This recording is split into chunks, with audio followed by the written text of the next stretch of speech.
Hello and welcome back to my channel. And if you're new to my channel, I wholeheartedly welcome you.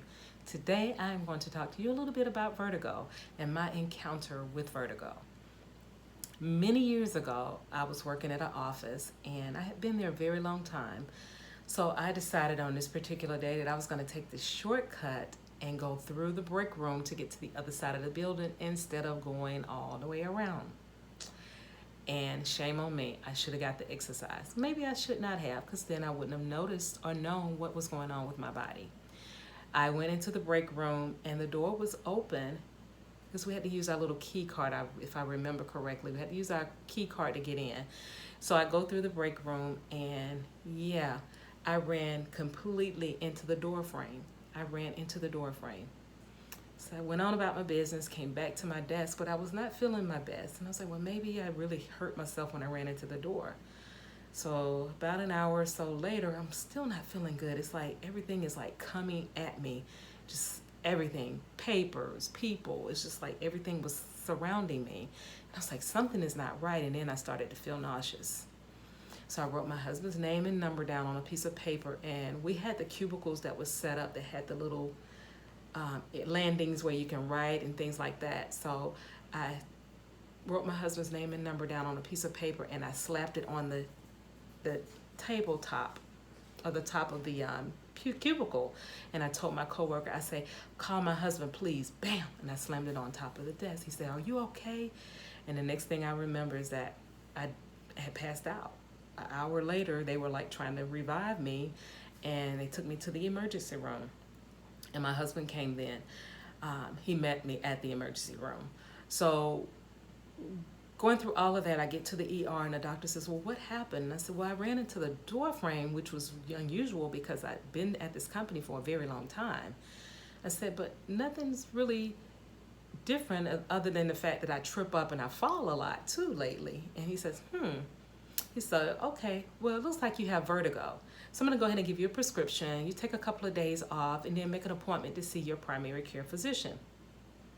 Okay, like he's a doctor, I guess he knows what he's talking about. So I took the prescription, came home, stayed off work for a few days, and right before I was going back to work, I went to Wally World, and you guys know who Wally World is.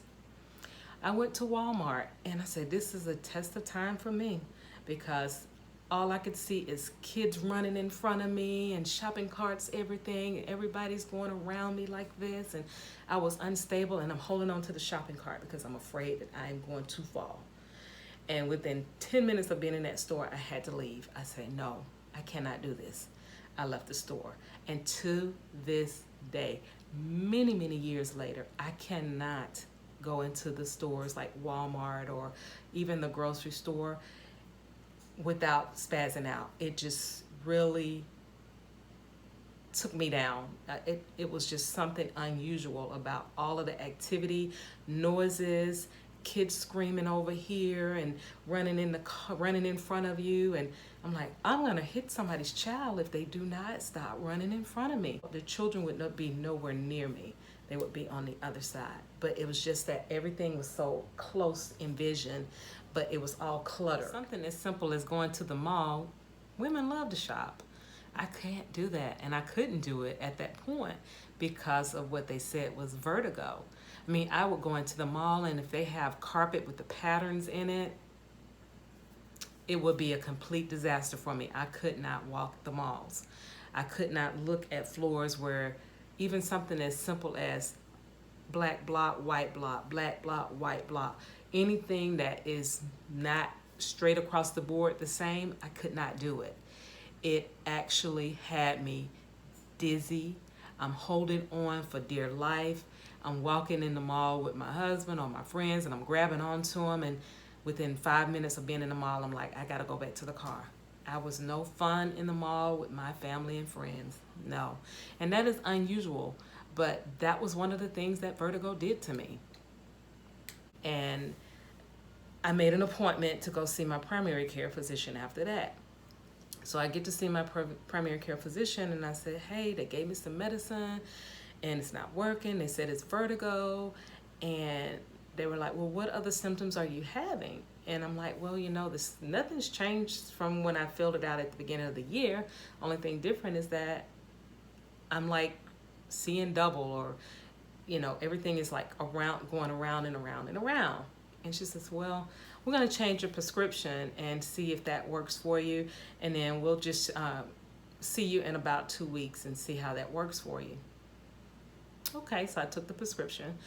And meanwhile, I am thinking, that's strange that she didn't check off any other symptoms. So what I'm going to do right now is tell you all what vertigo is. Vertigo is a sensation of feeling off balance. You feel like the world is just running around you. You're off balance. And sometimes they say it's an infection or interaction in the inner ear. Well, the doctor checked the inner ear. She didn't see anything. And she definitely didn't take heed to any of the other symptoms, apparently, because years later, something else occurred, which I'll talk to you guys about that on another video. But years later, I found out that I had multiple sclerosis, and vertigo is a symptom of MS. It is one of the symptoms of MS. So I'm saying all of this because had they caught the situation by following and asking and looking at my symptoms that I checked off on that handy dandy list that they give you, if they had looked at all of those symptoms that I had, they wouldn't have just said vertigo. They would have went a step further to find out that I have multiple sclerosis. It wasn't until my other symptom that occurred that caused a red flag for everybody, including me.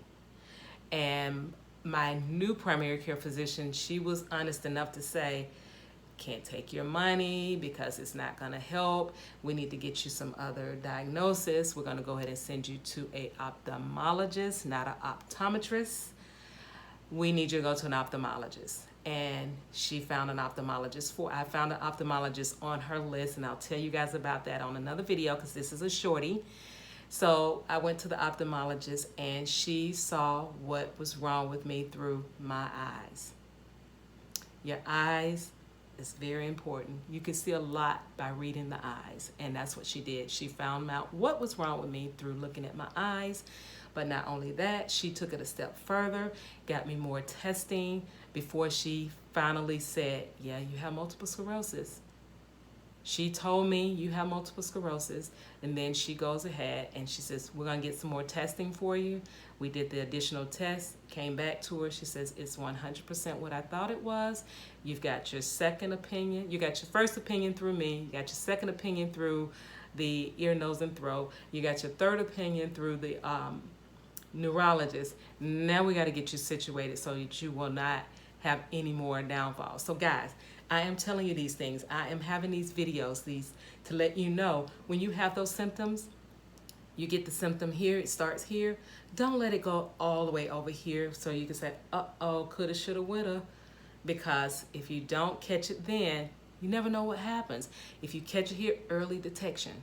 So guys, I'm going through all of this to tell you that on Wednesday, September 30th at 7 p.m. Eastern Standard Time, I am going to have a panel set up. So I will talk to you further about vertigo and my encounter with vertigo. Also, if you know somebody that has vertigo or had any of the symptoms of vertigo, which I will talk to you about them, please have them to come out and join me on Wednesday. Now, not only do you have dizziness, not only do you have inner ear problems, not only are you nauseous, there's a host of other things that could be vertigo. That actually is a symptom that could lead to another situation, a disease. I don't call them diseases, condition. So guys, again, know your body, ask those questions, write your symptoms down, check on that bedside manner. Do not be left out there to say, coulda, shoulda, woulda. Get yourself some help as soon as you can. So with that being said, I appreciate you joining me today. Don't forget to see me on Wednesday, 7 p.m. Eastern Standard Time. That's September 30th. and it's on my channel. And if you know somebody that knows somebody that knows somebody that has any of those symptoms or want to just hear the panel, please join me. I welcome you. I don't bite. Come on in. I would love to have you. So with that being said, this is my cup of tea for today. Cheers. And I'd like for you to have your cup of tea and come and visit me on Wednesday, September 30th at 7 p.m. Eastern Standard Time. Thank you again for joining me. Review this full video. Leave me that genuine comment pertaining to this video. Thumbs me up. Share me out, because sharing is caring. Then go down below if you're not a member of my family and subscribe to my channel. But make sure you click the notification bell so that you can be notified of all of my videos as I am uploading them. This panel is mainly about eating to live strong, but also multiple sclerosis. So with that being said, guys, have a great day. I look forward to seeing you on Wednesday, September 30th at 7 p.m. Eastern Standard Time. See you next time. Love you long time. Bye-bye now.